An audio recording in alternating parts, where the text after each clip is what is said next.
setelah mengumumkan perlawanannya terhadap Khilafah Utsmaniyah. Pada 1456, Dracula membakar hidup-hidup 400 pemuda Turki yang sedang menimba ilmu pengetahuan di Wallachia. Mereka ditangkapi dan ditelanjangi, lalu diarak keliling kota yang akhirnya masukkan ke dalam sebuah aula. Aula tersebut lalu dibakar dengan ratusan pemuda Turki di dalamnya. Aksi brutal lainnya adalah pembakaran para petani dan fakir miskin Muslim Wallachia pada acara penobatan kekuasaannya. Para petani dan fakir miskin ini dikumpulkan dalam jamuan makan malam di salah satu ruangan istana. Tanpa sadar mereka dikunci dari luar, kemudian ruangan itu dibakar.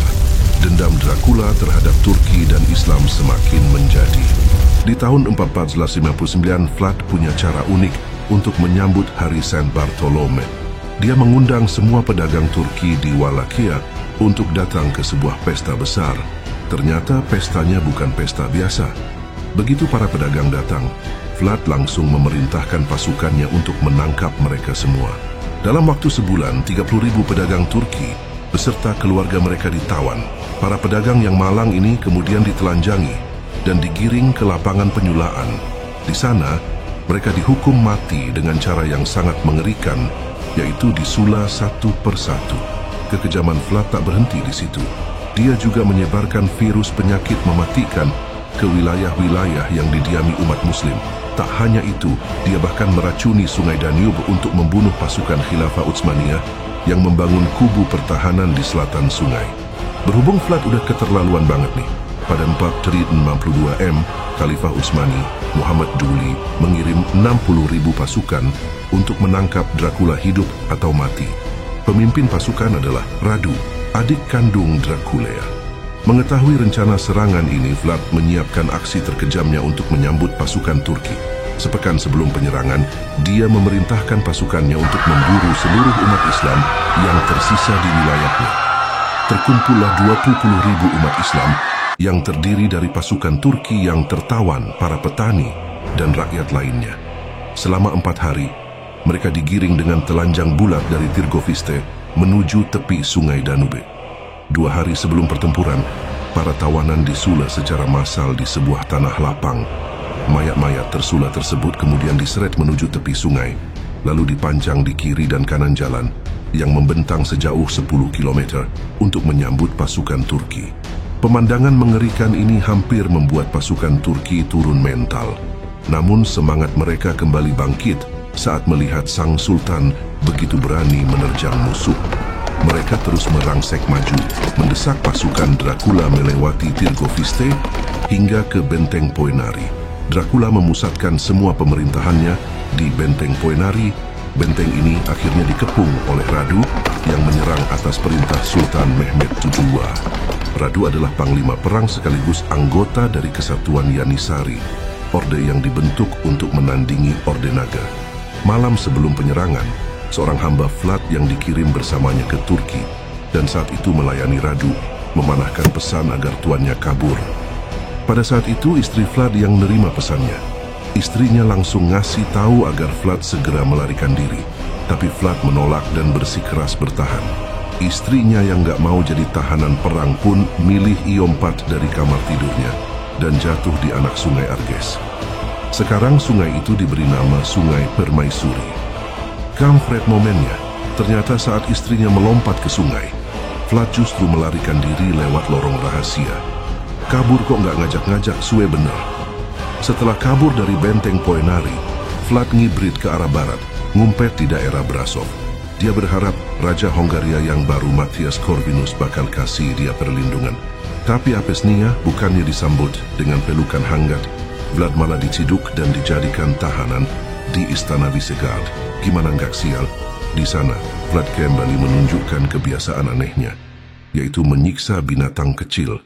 Para penjaga istana pun ogah ngobrol sama dia, kecuali kalau ada keperluan yang super penting. Ngeri juga mereka sama kebiasaannya Vlad. Demi memuaskan keluarga kerajaan, Vlad masuk agama Katolik. Dia pun pindah ke villa di area kerajaan. Di sanalah dia bertemu Ilona Silagi, seorang wanita cantik yang merupakan keponakan Raja Matthias. Pertemuan itu mengantarkan Vlad dan Ilona ke pelaminan. Mereka menikah dan Vlad mengabdi pada Raja Matthias selama 13 tahun. pada bulan Juli 1375 Vlad kembali ke Wallachia dengan bantuan Pangeran Stephen Batory dari Transilvania dan Pangeran Stephen the Great dari Moldavia. Dia pun memulai masa pemerintahannya yang kedua. Kita semua tahu kan Vlad si Dracula sang pangeran kejam dan brutal. Well, percaya atau enggak, di masa pemerintahan keduanya, yang cuma setahun, ada sisi lain Dracula yang muncul.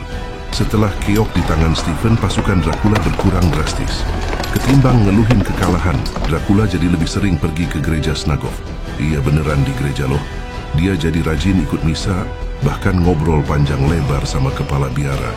Katanya, dia nanya-nanya soal dosa dan pengampunan. Kebayang nggak kalian? Yang tadinya doyan nyiksa, mendadak ngomongin dosa. Nggak berhenti sampai situ, Dracula ngasih wasiat aneh. Dia pengen dimakamkan di gereja tersebut. Apa beneran Dracula udah tobat dan nyari kedamaian? Menarik. Selama masa di gereja ini, kekejaman Dracula seolah sirna. Dia lebih banyak merenung dan mikirin perbuatannya selama ini. Apakah ini pertanda penyesalan? Di saat kekuasaan Dracula mulai memudar, perang salib justru sedang berkobar. Sultan Mehmed II memimpin pasukan Turki Utsmaniyah menggempur Eropa Barat. Dracula ditugaskan untuk menyambut pasukan musuh. Berbeda dengan situasi sebelumnya, kali ini Dracula tak bisa membawa rakyatnya bersatu. Dia terpaksa meninggalkan Wallachia dan menitipkan anak dan istrinya di Transilvania. Kepergiannya tak mendapat dukungan rakyat. Mereka tak peduli dengan peperangan yang terjadi di luar sana.